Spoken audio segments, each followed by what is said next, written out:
www.casarema.fr. L'appel de Dieu, confie dans l'appel de Dieu, se trouve tout ce dont vous avez besoin. Dieu appelle chaque homme d'une manière particulière. N'ayez pas peur de répondre à l'appel de Dieu. Dieu, quand il appelle, il connaît votre appel. Rassurez-vous que dans l'appel, vous recevrez ce que vous avez perdu et ce que vous n'avez pas encore eu. Le manque de personnes qui pourraient vous orienter spirituellement peut aussi vous faire manquer le temps de reconnaître que Dieu est en train de vous appeler. Pour voir plus de vidéos chrétiennes en exclusivité, tapez www.casarema.fr. Amis téléspectateurs, vous qui affectionnez cette émission, le coach enseigne, encore très ravi de vous retrouver. Et nous pensons que sur ce nouveau numéro que vous allez suivre aujourd'hui, le Seigneur va énormément vous bénir. Et je ne saurais vous tenir compagnie pendant 45 minutes sans recommander ces instants à Dieu et bien sûr prier pour vous qui accordez du temps pour suivre cet enseignement. C'est pour ça que je vais vous inviter là où vous êtes assis, dans votre salon, dans votre bureau ou sur votre téléphone. Nous allons nous incliner et on va prier le Seigneur ensemble. Prions. Le Dieu des esprits des prophètes, avec tous mes anciens, tous mes pères, tu les as utilisés, tu les as conduits. Ils t'ont servi avec puissance et nous sommes le résultat de l'onction qui reposait sur eux. Seigneur Dieu de grâce, à travers toute l'Afrique, à travers l'Europe, l'Amérique, l'Océanie, l'Asie, des milliers de téléspectateurs sont branchés en ce moment pour nous suivre. Je te prie pour eux. Je te les recommande à ta grâce. Tu connais leur vie, tu connais ce qui les préoccupe. Ma prière, Seigneur, est que toi, qui es le secours qui ne manque jamais au temps de la détresse, que tu les affectes, que tu les touches. Je prie pour tous ces malades qui croupissent sur le lit de l'hôpital, peu importe la zone où ils se trouvent, que ta main puissante soit étendue sur leur vie et qu'ils vivent la guérison instantanée pendant que je suis en train de prier. Père, merci une fois de plus pour le message que tu rends disponible ce matin. Conduis-nous du début à la fin et qu'à la fin de cette prédication, tout celui qui a accordé son temps pour l'écouter ou pour le suivre soit béni et que leur vie ne reste plus jamais la même. Je te lève au-dessus de cette prédication, toi le véritable prédicateur. Laisse que toute la gloire te revienne. C'est dans le nom de Jésus-Christ, ainsi nous avons prié. Amen. Vous avez dit vraiment Amen là où vous êtes. Et vous savez que cet espace, le coach enseigne, nous touchons des sujets importants. Et merci pour tous vos appels. Merci pour les mails que vous écrivez. Et nous pensons que du jour au lendemain, le Seigneur vous connaît. Le Seigneur vous touche là où vous êtes. Aujourd'hui, le thème de mon message est simplement intitulé « J'ai répondu à l'appel d'un sauveur fidèle ». J'ai répondu à l'appel d'un sauveur fidèle. Et vous savez, le sujet sur l'appel est jusque-là un des sujets les moins abordés dans certaines grandes congrégations ou dans certaines réunions chrétiennes. Nous avons beaucoup de réunions. Nous avons beaucoup de réunions sur l'affectation de l'esprit. Nous avons beaucoup de rencontres sur le déploiement de la grâce de Dieu sur le peuple de Dieu. Mais le sujet sur l'appel est un sujet crucial. Parce que quand vous faites une chose avec... quand Dieu veut faire une chose avec un peuple ou avec un homme, le tout commence d'abord par un appel. C'est quoi un appel? Un appel, c'est simplement un lancement qui se fait vers un autre individu. C'est-à-dire, lorsque j'ai besoin de faire une chose avec quelqu'un, la première des choses, c'est que je chercherai à l'interpeller. Donc, l'appel, c'est une interpellation, c'est une convocation. Voilà, ce sont les mots qui me viennent. C'est une convocation, c'est une interpellation d'un individu vers un autre. Lorsque j'ai besoin de joindre un ami ou un frère, j'utiliserai mon portable pour faire quoi? Pour l'appeler. Et le fait d'appeler la personne, le fait de joindre la personne pour lui dire « viens », c'est ça qu'on appelle par appel. C'est pour ça que je dis aujourd'hui d'entrée des jeux que Dieu ne peut pas faire quelque chose avec quelqu'un qu'il n'a pas appelé. La plupart des hommes avec lesquels Dieu a fait des grandes choses, ce sont des gens que Dieu lui-même a appelés. Et je commencerai d'abord dans le cadre de la vie de Samuel. Vous connaissez bien cet enfant, Samuel, dans la Bible. Il est écrit que Samuel, à cette époque, âgé de 4 ans, a reçu un appel de Dieu. Parce que Samuel, lorsqu'il est né, il était bien une offrande de Dieu pour sa maman Anne. Dieu avait exaucé la prière de Anne parce que Anne avait fait un vœu à Dieu. Anne a dit, Seigneur, si tu daignes me donner un fils, moi je te donnerai cet enfant en offrande ou en sacrifice.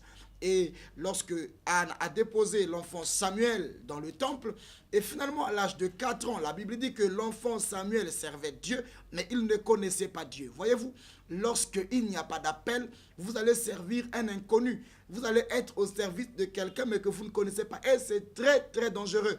C'est comme ça qu'aujourd'hui, dans plusieurs églises, les gens travaillent dans des départements, les gens sont envoyés dans certaines missions, dans certains départements, mais sans un appel particulier. Regardez, Samuel était déjà dans le temple de Dieu, il servait le Seigneur, mais quand le Seigneur vient pour la toute première fois, le Dieu que lui il servait, le Dieu que lui-même Samuel servait, vient se révéler à lui et lui dit, Samuel, Samuel. Samuel écoute la voix, mais Samuel ne sait pas qui l'appelle. Et finalement, c'est comme ça que Samuel se dirige vers le sacrificateur Élie et lui dit, mon père, me voici. Samuel, le sacrificateur Élie lui dit, non, moi je ne t'ai pas appelé. Samuel va encore dormir, il écoute une voix qui l'appelle, Samuel, Samuel. Samuel se lève, puisque dans la maison où ils se trouvaient, ils n'étaient que 2. Donc quand il y a une voix qui l'appelait, pour Samuel, c'était le sacrificateur Élie qui l'appelait. Il va pour une seconde fois. Il dit, mon père, voici, me voici, tu m'as appelé. Samuel, le sacrificateur Élie lui dit, non, ce n'est pas moi qui t'ai appelé. Et finalement, cela a interpellé le sacrificateur dans la maison de Dieu. Et le sacrificateur dit quoi? Il dit à Samuel, il dit, va te coucher. Si tu entends encore cette voix t'appeler, voici la formule que tu devrais faire. Tu diras, me voici, ton serviteur écoute et parle. Et finalement, quand Samuel va dormir, c'est comme ça que Dieu reviendra pour la 3e fois pour l'appeler. Samuel, Samuel. Et Samuel là avait finalement le discernement et il savait qui l'appelait. Et quand il lui a dit, me voici, parle ton serviteur, c'est comme ça que Dieu va déballer tout le rouleau qu'il avait à sa disposition. C'est pourquoi sur la terre des hommes, il y a plusieurs personnes qui ont été appelées par d'autres personnes. D'autres ont été appelées par leurs oncles. D'autres ont été appelés par leur papa qui était pasteur. Et d'autres aussi ont été appelés par l'enthousiasme parce qu'ils ont vu les autres s'engager sur une voie. Et finalement, voilà comment eux aussi vont se retrouver quelque part en train de faire une chose. Mais cet appel que les gens ont reçu n'a pas été aussi fort pour les qualifier autant que l'appel que Jésus a accordé à certaines personnes. Beaucoup de gens ont reçu les appels des autres. Beaucoup de gens ont reçu l'appel de leur mari. Beaucoup de gens ont reçu l'appel de leur femme. Beaucoup de gens ont reçu l'appel de leur pasteur ou de leur directeur d'entreprise. Mais très peu de personnes ont reçu l'appel de Jésus. Or, l'appel dont je suis en train de parler aujourd'hui, ce n'est pas un appel d'un homme, mais c'est l'appel de Dieu, que Dieu dresse vers un homme ou que Dieu dresse vers un peuple. D'entrée de jeu, j'ai dit tout à l'heure que Dieu ne peut pas faire une chose avec quelqu'un qu'il n'a pas appelé. Et lorsque Dieu appelle un homme, vous devez savoir que cet appel, c'est pour une mission. Dieu n'appelle pas quelqu'un pour que vous soyez des amis, pour que vous vous amusez de temps en temps. Mais lorsque Dieu appelle un homme, c'est parce qu'il a découvert une nécessité quelque part. C'est pour ça que l'appel de Dieu, d'autres ont reçu des appels pour une mission dans le cadre, pour une mission locale. C'est-à-dire, Dieu connaissant le problème d'une famille, les a appelés pour résoudre le problème de cette famille-là. Dieu aussi connaissant le problème d'une entreprise, peut appeler quelqu'un et le mettre à part par rapport à sa mission. Tout comme aussi Dieu peut appeler quelqu'un pour une mission départementale, donc régionale, provinciale. C'est dans une province que Dieu vous appelle pour être son canal dans cette province. Mais il y en a d'autres qui ont été appelés pour des missions nationales. Ça veut dire eux, Leur mission, c'est pour sauver une nation. Leur mission, c'est pour sauver un département. Voilà pourquoi vous allez voir des gens de la catégorie de Jérémie se lever dans les années 1960 pour proclamer le vent de l'indépendance. C'est ça. Ça veut dire que des gens qui ont été utilisés par Dieu pour changer le cours des événements d'un peuple. Donc eux, leur appel était un appel au niveau national. Mais après le niveau national, il y a des gens qui ont reçu des appels pour des missions mondiales.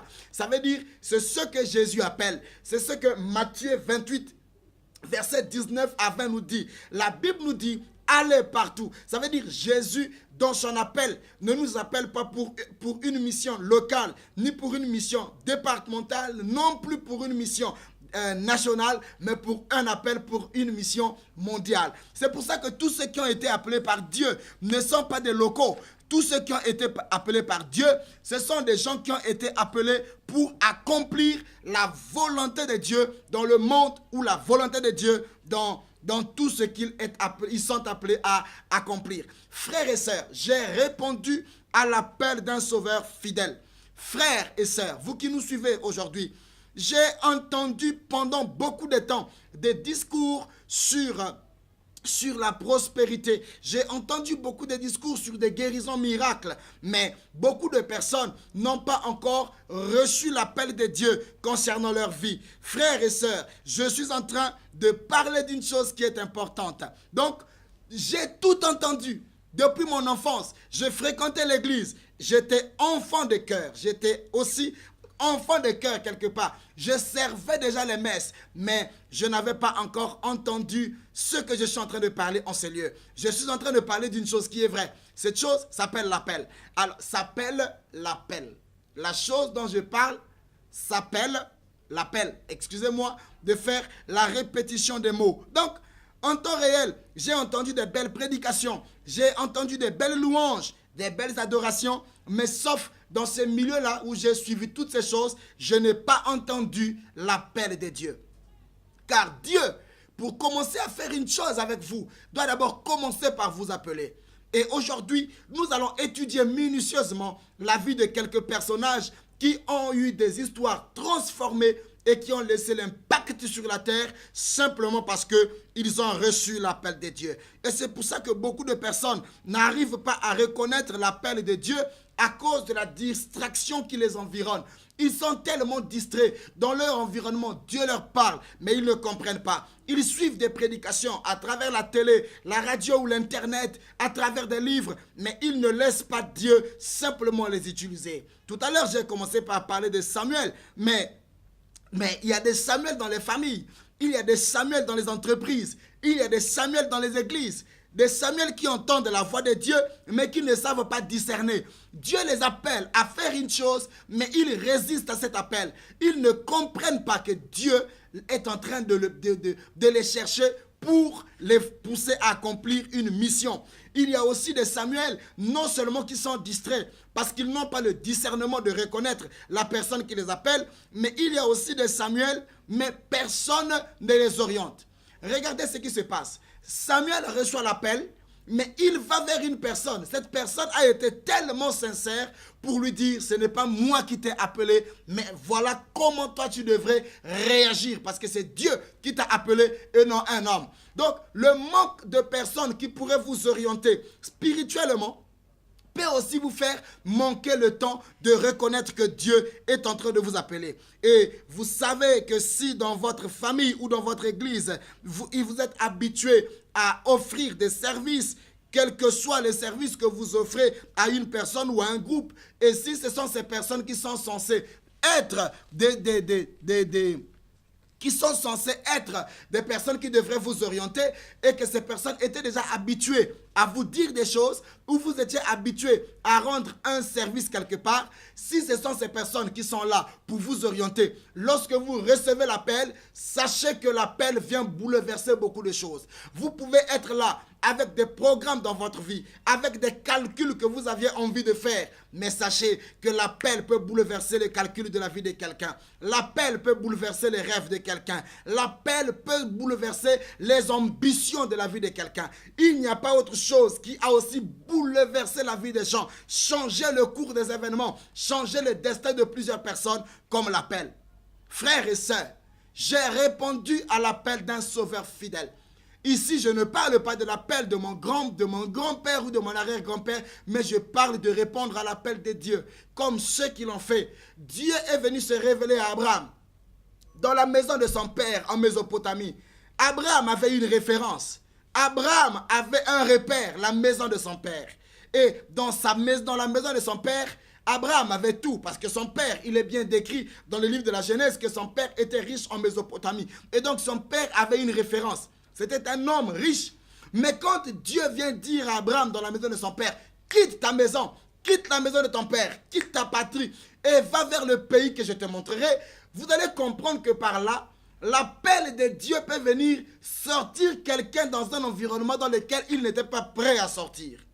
Dans l'appel de Dieu, Dieu peut vous changer de référence. Dieu peut vous changer d'adresse parce qu'il a une mission à accomplir avec vous. Nous avons des plans pour nos vies, mais Dieu a aussi un plan pour ta vie.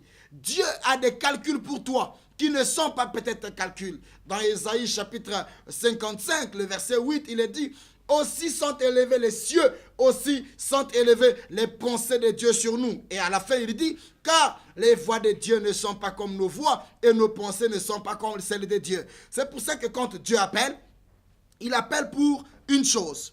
Alors, pour ne pas tourner en rond dans ce que je suis en train de dire, j'ai maintenant besoin de partager avec vous le parcours d'un homme qui a retenu mon attention dans l'appel, dans ce qui concerne l'appel de Dieu.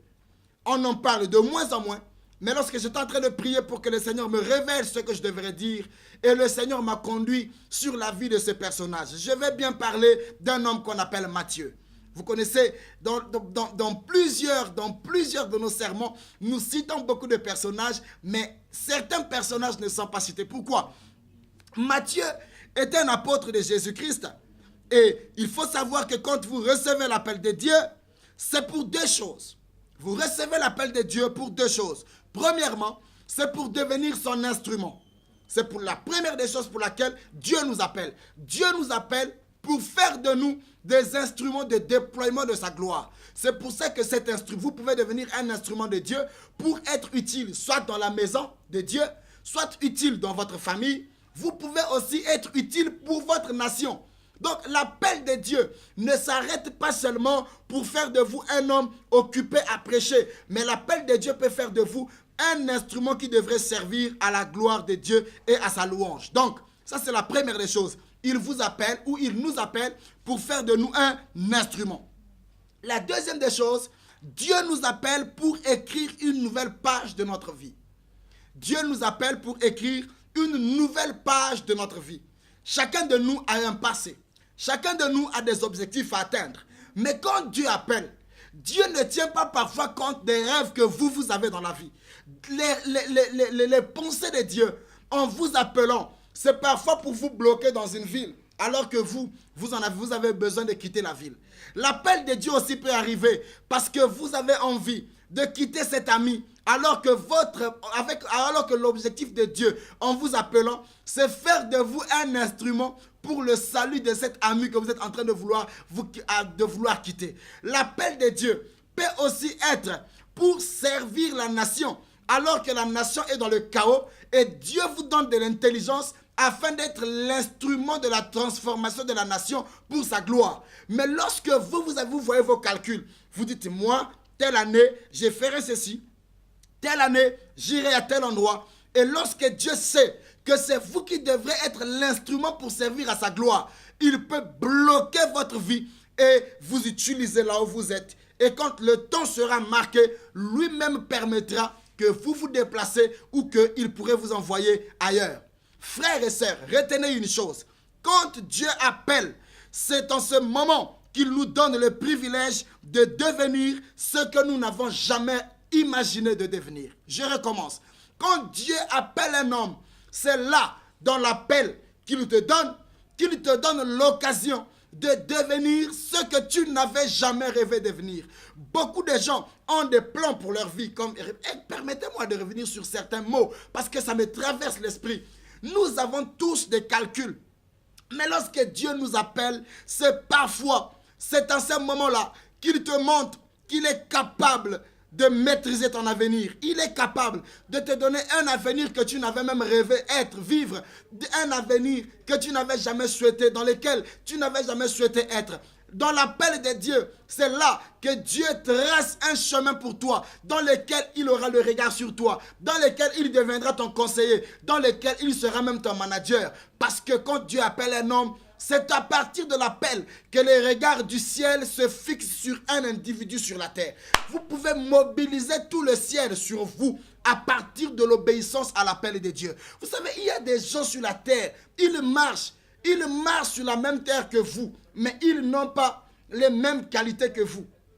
Ils marchent sur la terre, mais l'attention de Dieu est plus fixée sur eux par rapport à d'autres. Lorsque Dieu appelle un homme, cet homme devient un homme exceptionnel, parce que quand Dieu l'a appelé, Dieu sait que celui-ci devient mon instrument dans ce pays, celui-ci devient mon instrument à cette époque.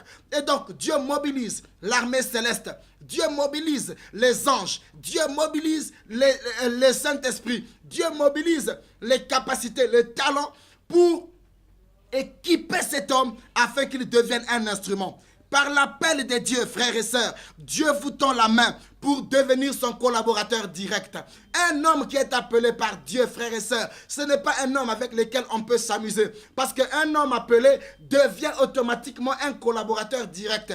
Nous avons sur la terre des hommes qui mangent, qui marchent, qui vivent avec nous, qui rient avec nous. Mais attention, parfois dans le rire, parfois ils sont des amis, mais attention de la relation qu'ils ont avec Dieu. Pourquoi? Parce qu'un appelé est un collaborateur direct. Lorsque Dieu a une chose qu'il devrait faire sur la terre, il ne prendra pas n'importe qui, il prendra l'appelé. Raison pour laquelle vous allez voir que Dieu, pour guérir certaines personnes, est obligé d'utiliser des hommes. Un homme par lequel les autres sont guéris devient un collaborateur de Dieu, parce que Dieu ne fait plus rien d'autre que par eux. Des hommes appelés, ce sont des collaborateurs directs de Dieu. Des hommes qui ont reçu l'appel, ce sont des hommes qui manifestent la gloire de Dieu sur la terre. Frère, par l'appel, nous arrivons à devenir des prunelles de l'œil de Dieu. Vous connaissez la prunelle de l'œil?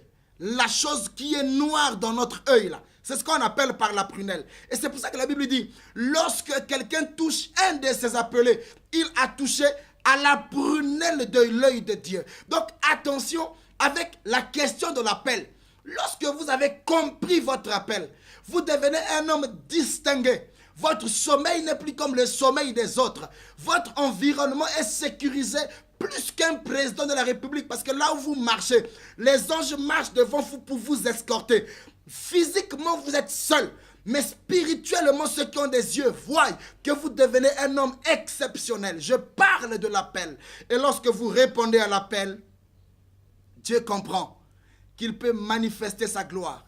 Dieu peut guérir un homme. Dieu peut soulager un homme. Dieu peut faire rire une personne simplement parce qu'il y a des canaux qui sont là. Et voilà pourquoi je parlais de tout à l'heure que je vais parler de Matthieu, qui est un personnage important, qui m'a marqué dans mes études bibliques. Matthieu pouvait déjà être un homme important dans la société par rapport à sa vie professionnelle. Vous savez, collecteur d'impôts, il avait certainement beaucoup d'avantages que lui conférait sa profession. Il avait beaucoup d'avantages que lui donnait le métier de collecteur d'impôts. Chaque jour, il pouvait avoir un deal et repartir à la maison avec un peu d'argent dans la poche. Mais l'appel de Jésus était venu pour faire de Matthieu un homme plus grand, un homme grand dans l'histoire, un homme qui pouvait changer, voilà, par l'appel, Dieu a changé le cours des événements de l'histoire de la vie de Matthieu. Matthieu était aussi comme un des disciples de Jésus. Mais quand Matthieu reçoit l'appel de Dieu, frères et sœurs, quand Matthieu reçoit l'appel de Dieu, il connaissait déjà le prix qu'il devait payer pour le fait de répondre à l'appel de Jésus. Et c'est pour ça que dans mon livre, dans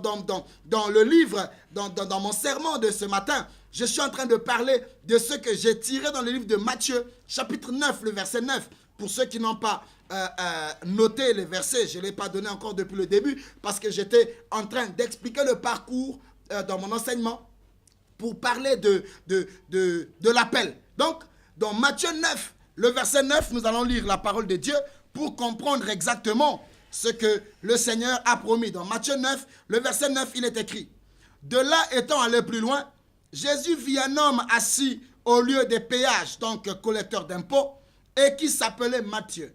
Il lui dit: suis-moi. Cet homme se leva et le suivit. Vous allez vous rendre compte vous-même que quand nous sommes en train de parler de ces choses, vous allez vous rendre compte vous-même que c'est Jésus qui arrive. Pendant son parcours sur la terre, il trouve un homme équipé professionnellement, intelligent professionnellement, ayant une base professionnelle et sociale.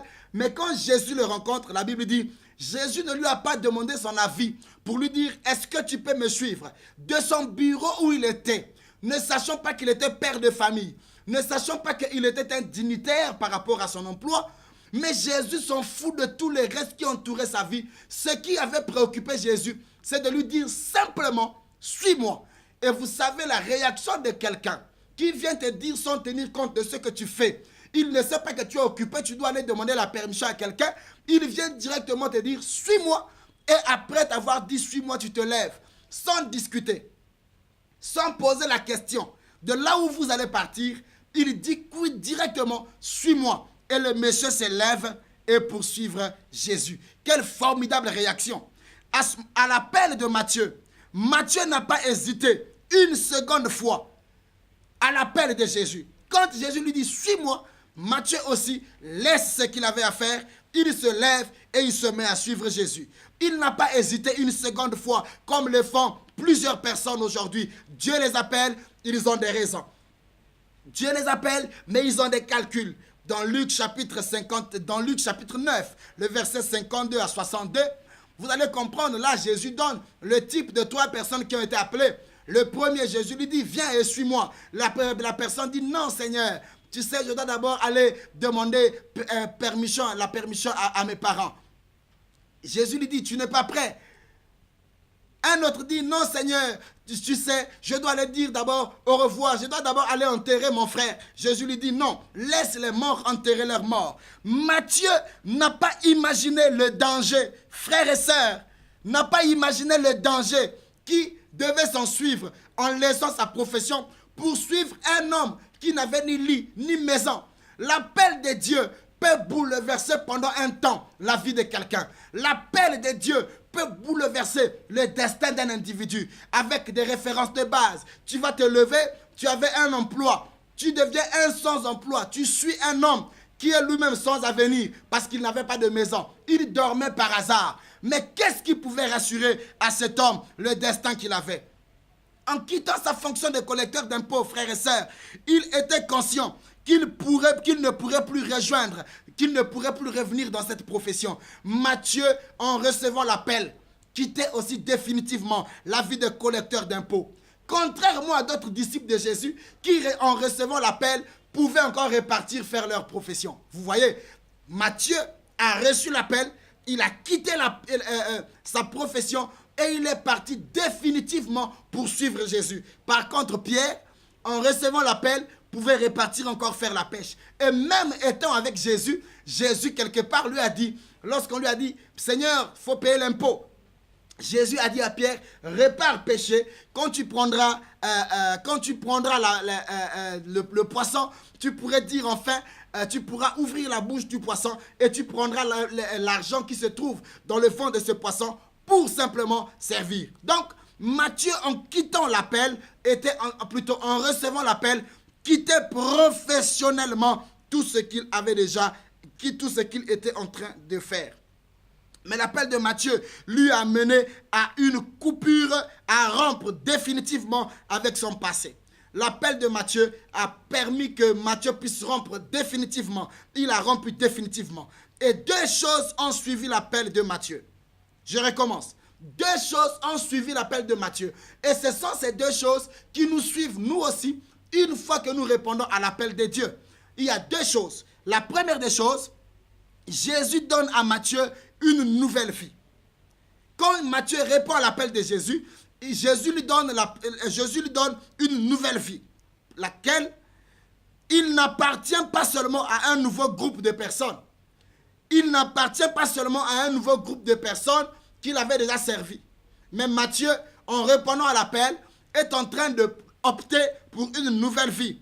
Il n'appartient pas seulement à un groupe de personnes qu'on appellerait les apôtres demain, mais Matthieu appartiendrait propriétairement au Fils de Dieu pour lequel il avait reçu l'appel. Par l'appel, Matthieu, il n'accepte pas seulement une nouvelle vie, une vie différente qu'il va vivre plus tard, mais plus encore, il va devenir une personne acceptée. Donc Matthieu accepte l'appel. Par l'appel, il devient une nouvelle personne. Et par l'appel, il ne s'arrête pas seulement à devenir une nouvelle personne. Matthieu devient encore plus pire, une personne acceptée. Quoi de pire qu'une personne rejetée qui avait peut-être une mauvaise réputation, qui deviendra demain quelqu'un qui sera apprécié par tout le monde. La deuxième des choses que l'appel confère, c'est que Jésus qui appelle donne à Matthieu une nouvelle possibilité de mettre en valeur ses dons et ses talents. Matthieu travaillait déjà, mais quand Jésus l'appelle, Jésus lui donne la possibilité à travers l'appel de pouvoir devenir quelqu'un d'exceptionnel. Donc Matthieu doit mettre en valeur ses dons, ses connaissances, plus que ce qu'il ne le faisait. Dans l'appel de Dieu, dans son appel, la seule chose qui lui était restée dans son travail, c'était quoi? C'était quoi? C'était sa plume. Donc, les buts de Dieu restent les mêmes. Les buts de Dieu restent les mêmes, frères et sœurs. Les méthodes de Dieu changent, mais le but de Dieu reste les mêmes. Le but de Dieu dans notre vie n'est pas le moindre, n'est pas de la moindre importance. Frères et sœurs, avez-vous déjà entendu un appel de Dieu? Avez-vous déjà reçu un appel de Dieu? Avez-vous déjà ressenti dans votre cœur que Dieu vous appelle? Et si Dieu vous appelle, que ressentez-vous dans votre cœur? Et si vous écoutez la voix de Dieu vous parler, comme il avait parlé à Samuel, si vous écoutez la voix de Dieu, comme celui que Matthieu a écouté en disant « Suis-moi », quelle a été votre réaction? Jésus vous a-t-il déjà dit ouvertement « Suis-moi » ? Avez-vous déjà été dans un culte et vous avez ressenti l'appel de Dieu dans votre cœur et vous êtes parti sans répondre à cet appel? Et quelle a été votre réaction le jour où vous avez senti que Dieu vous appelle? Ou quelle serait votre réaction pendant que je suis en train de parler en ce moment si vous sentez le cœur de votre cœur battre par rapport à l'appel de Dieu? Matthieu avait répondu immédiatement à l'appel de Jésus. Matthieu n'a pas cherché à réfléchir en disant « Seigneur, tu connais ma vie, tu connais mes projets, tu connais tout ce que moi j'ai fait pour les impôts dans mon pays. » Mais il a simplement obéi à l'appel de Dieu. L'appel de Dieu, dans l'appel de Dieu se trouve tout ce dont vous avez besoin. Dieu appelle chaque homme d'une manière particulière. Là où Dieu avait appelé Matthieu, ce n'est pas de la même façon qu'il avait appelé Pierre. Et puisque chaque personne reçoit l'appel différemment, et pour chacun de nous qui est appelé, Dieu nous appelle chacun par rapport à une mission, par rapport à un objectif qu'il veut atteindre. Alors, puisque j'ai parlé de Matthieu, j'ai aussi pensé que je devais parler de Pierre un peu, parce que Pierre aussi avait reçu un appel de Dieu. Pierre, il a même pensé à son passé. Lorsque Pierre reçoit l'appel de Dieu, Pierre réagit. Il dit, il voulait se rassurer. Parce que quand Dieu nous appelle, parfois ce n'est pas clair. Parfois on se retrouve incertain de son avenir. On se dit, est-ce que je vais réussir? Est-ce que je vais être quelqu'un? Toutes ces questions-là ont déjà été posées par ceux qui ont été appelés par Dieu avant nous. Tous ceux qui ont été appelés par Dieu avant nous ont posé ces questions. Donc c'est inutile parfois de se poser ce genre de questions. Vous savez, dans le livre de Matthieu chapitre 10, le verset 28, dans Matthieu 8, je voulais dire dans Marc 10, verset 28, la Bible dit, c'est Pierre qui pose la question à Jésus. Il dit, Maître, voilà que nous avons tout quitté. Nous avons laissé maison, nous avons laissé femmes et enfants, nous avons laissé papa et maman et nos soeurs et nos frères. Nous avons laissé nos professions pour te suivre toi, pour répondre à ton appel. Qu'est-ce que nous allons recevoir en retour? Mais écoutez, Pierre avait répondu à l'appel d'un sauveur qui était fidèle, qui ne s'est pas seulement contenté à lui dire « Viens et suis-moi, je ferai de toi pécheur d'hommes ». Mais Jésus avait compris la préoccupation de Pierre. Parce que la préoccupation de Pierre n'était pas vaine. elle était importante. Tu réponds à l'appel de quelqu'un. Il t'a trouvé, tu faisais déjà un métier. Il t'a trouvé, tu préparais déjà ton avenir.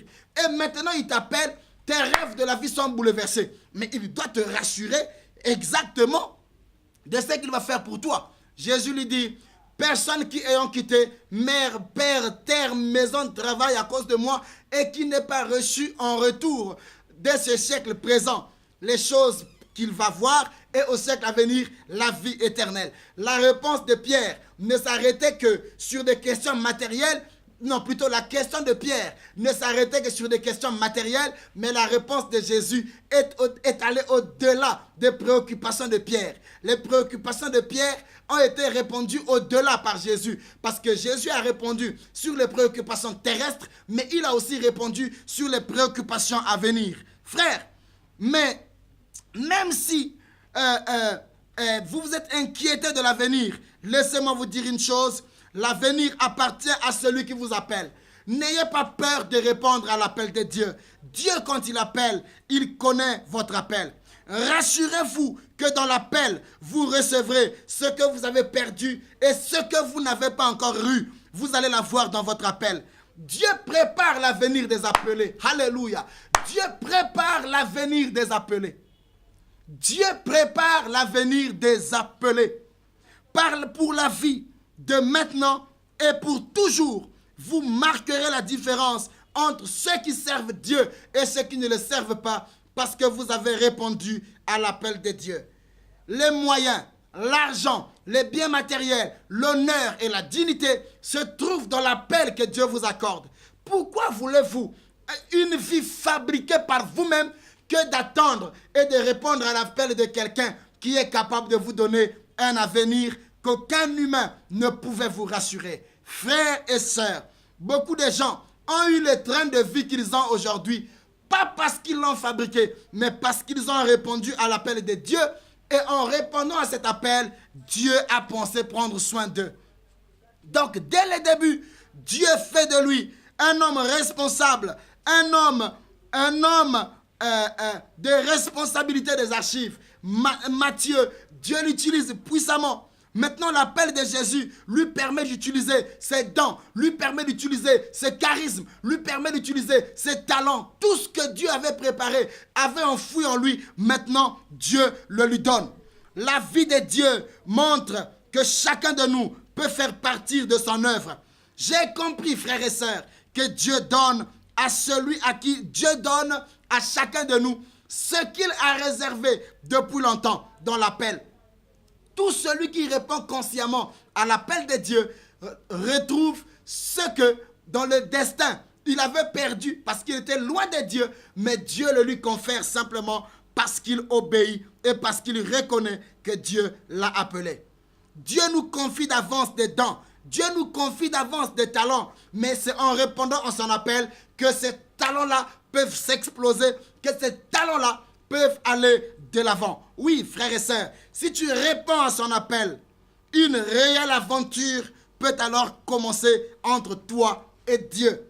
Matthieu n'avait pas pu imaginer qu'en utilisant simplement, qu'il utiliserait les talents qu'il avait développés dans son métier de collecteur d'impôts. Déjà en tant que collecteur d'impôts, Matthieu n'avait jamais imaginé qu'il pouvait avoir une telle vie comme il l'avait simplement préparé. Alors, dans mon enseignement aujourd'hui, je pense que je vais clôturer en parlant d'un personnage important qu'on appellerait Saul de Tarse. J'ai parlé donc de Matthieu, j'ai parlé de Pierre, j'ai parlé de Samuel, des hommes exceptionnels que Dieu a appelés, et nous avons compris que dans l'appel de Dieu, Dieu répond à nos préoccupations, Dieu couvre nos besoins et Dieu rassure notre avenir à travers l'appel. Mais le tout dernier appel dont je vais parler aujourd'hui, c'est ce genre d'appel de Saul de Tarse. C'est ce que j'appelle moi par des appels qui commencent par des troubles qui viennent avec des menaces. Des appels qui commencent par des troubles et des appels qui commencent par des menaces. Frère, tous les appels de Dieu ne se ressemblent pas. Mais l'objectif de Dieu est simplement de nous appeler, que nous répondons à son appel. Et à partir de l'appel que nous répondons, vous allez vous rendre compte que Dieu lui-même a une façon d'appeler chaque homme. Chaque appel ne se ressemble pas. Les appels qui sont précédés par des menaces sont souvent des appels des hommes aussi qui ont des grandes missions. Nous sommes tombés d'abord malades, par exemple, et en plus, dans cette maladie, nous découvrons l'appel de Dieu. Vous allez penser que parfois, certains problèmes arrivent dans la vie seulement parce qu'on a besoin de vivre ces problèmes. Il y a des gens que Dieu a appelés, pas comme Matthieu. Il y a des gens que Dieu a appelés, pas comme Pierre. Mais il y a des gens que Dieu a appelés comme Saul de Tarse. Il avait un rêve, il avait une mission, celle d'aller combattre les disciples à Jérusalem. Mais sur le chemin de Dieu, il va être frappé par la lumière de Dieu. Dieu frappe par une lumière. Et il y a des appels comme ça, qui commencent avec des frappes. La personne n'avait pas le temps. Tout ce qu'il voulait faire, je n'ai pas le temps. Enlève vite à l'église, il n'a pas le temps. Il est tellement businessman, il est tellement femme d'affaires, il est tellement occupé. Mais Dieu voit que c'est une personne importante pour son œuvre. Et qu'est-ce que Dieu fait? Dieu le rencontre sur le chemin, mais avec force. Dieu frappe Saul de Tarse, et quand il tombe, écoutez ce que la Bible dit, dans le livre de Actes des Apôtres, chapitre 3, chapitre 9, le verset 3, jusqu'au verset 14, et je pourrais dire même jusqu'au verset 15. Dans Actes 9, 3 à 15, vous allez là comprendre la procédure de Dieu en appelant Saul de Tarse. Quand il appelle Saul de Tarse, il reçoit l'appel et finalement à travers l'appel, il tombe. Et Dieu lui dit, il pose la question. Il entend une voix qui lui dit, Saul, Saul, pourquoi me fais-tu du mal? Paul pose la question. Il dit, qui es-tu? La réponse, c'est Jésus que tu persécutes. Il dit, ah Seigneur, que devrais-je faire? Et Dieu a instruit un homme qu'on appelait Ananias à Jérusalem, qui lui dit, va sur le chemin, tu rencontreras un homme appelé Saul de Tarse. Je l'ai appelé, tu prieras pour lui. Ananias a eu peur. Ananias a dit, c'est pas possible Seigneur. Je ne peux pas aller rencontrer un homme comme Saul, parce que j'entends parler de cet homme qui tue les chrétiens, qui maltraite les chrétiens. Dieu lui dit, vas-y. Moi-même, je l'ai déjà appelé. Moi-même, déjà, je l'ai frappé. Il est déjà aveugle. Va le rencontrer et je lui montrerai combien il devrait souffrir pour moi. Voyez-vous, c'est un appel qui vient avec une menace. Il y a d'autres personnes, pour répondre à l'appel de Dieu, pour comprendre que Dieu les a appelés, Dieu frappe d'abord leur business. Tout ce qu'ils faisaient comme affaire, Dieu bloque. Les portes se ferment. Les portes se ferment. Il ferme l'entreprise. Il perd les marchés. Et finalement, à partir de ces choses, il a maintenant besoin de comprendre que Dieu l'appelle. Le pays dans lequel vous vous trouvez ne peut ou ne pas correspondre. Vous trouvez que ça ne correspond plus à vos aspirations. Ce que vous êtes en train de trouver facilement devient même difficile. Cela peut être un langage de Dieu pour vous dire qu'il est en train de vous chercher. Ça peut être un langage de Dieu. Ne résistez pas simplement à la voix de Dieu. Parce que la Bible dit dans Hébreu, si vous entendez sa voix, n'endurcissez pas votre cœur. Quand vous décidez de quitter ce pays, vous quittez de décider ce que vous êtes en train de faire, là vous allez croiser l'appel de Dieu. Et dans certains pays, ça peut vous manquer les documents. Alors comme la vie vous coince dans le pays où vous êtes, vous avez envie de fuir et finalement vous vous retrouvez comme Jonas dans le ventre d'un poisson et finalement le poisson ira vous jeter à la destination finale de votre mission. Ne résistez pas à l'appel de Dieu. Moïse fouillait simplement sans savoir et sans discernement que la fuite qu'il était en train de prendre, c'était pour aller rencontrer l'inconnu. Chaque appel ne vient pas de la même façon. Dieu vous appelle pour accomplir sa mission. N'endurcissez pas votre cœur. Vous voici aujourd'hui malade. Mais qui vous dit, n'est-ce pas, que cette maladie n'est pas pour la mort? Qui vous dit, n'est-ce pas, que cette maladie n'est pas pour éclater la gloire de Dieu? Si vous écoutez sa voix aujourd'hui, n'endurcissez pas votre cœur. Répondez à son appel et Dieu vous utilisera. Répondez à son appel, la maladie disparaîtra. Répondez à son appel, vos business vont s'ouvrir. Répondez à son appel, votre destin deviendra clair. Répondez à son appel, vous et votre famille serez sauvés. Voilà comment je clôture ce message. Frères et sœurs, en obéissant à l'appel de Dieu, certaines personnes ont eu des destins réparés. En répondant à l'appel de Dieu, l'avenir de plusieurs personnes a été rassuré. La crainte a été bannie du cœur de certaines personnes et des vies ont été véritablement transformées parce qu'ils ont répondu à l'appel. Dieu ne peut pas oublier celui qui l'a appelé. J'ai répondu à l'appel d'un homme qui ne ment pas. Répondez à son appel, votre avenir sera éclairé. Vous aurez des précisions, vous aurez un avenir rassuré. Vos lendemains, vous ne les connaissez pas. Répondez simplement à son appel. Si vous écoutez sa voix, à travers un livre, à travers ce message que vous avez écouté, nous allons vous aider à répondre à cet appel par une prière. Prions le Seigneur. Oh mon Dieu, je prie pour ces femmes et ces hommes. Je prie pour ces enfants. Tu vois comment ils ont eu des cœurs battants. Peut-être que ce n'est pas tout ce que nous avions dit ce matin qui a éclairé leur vie ou touché leur vie. Mais qu'il te plaise, ô Dieu, que dans certains mots dans lesquels ils se sont retrouvés, que tu les affectes. Répands puissamment ta puissance sur eux. Répands ta gloire sur leur vie et que leur vie ne soit plus jamais la même. Je te prie pour des milliers de personnes qui fuient l'appel, d'autres qui prennent des directions inconnues parce qu'ils ne veulent pas écouter parler de l'appel de Dieu. Touche-les, affecte-les. Au nom de Jésus-Christ de Nazareth, Seigneur, que celui qui est en train de fuir, qu'il rencontre le buisson, qu'il rencontre le poisson, qu'il les avale et qu'il les amène à destination. Que ce message soit le bienvenu dans leur cœur et qu'aujourd'hui, ils comprennent que tu n'appelles pas un homme pour le détruire, mais tu appelles un homme pour rassurer ses lendemains. Laisse que toute la gloire te revienne. C'est dans le nom de Jésus-Christ de Nazareth que nous avons ainsi prié et rendu grâce. Amen. Que le Seigneur vous bénisse. À bientôt. www.casarema.fr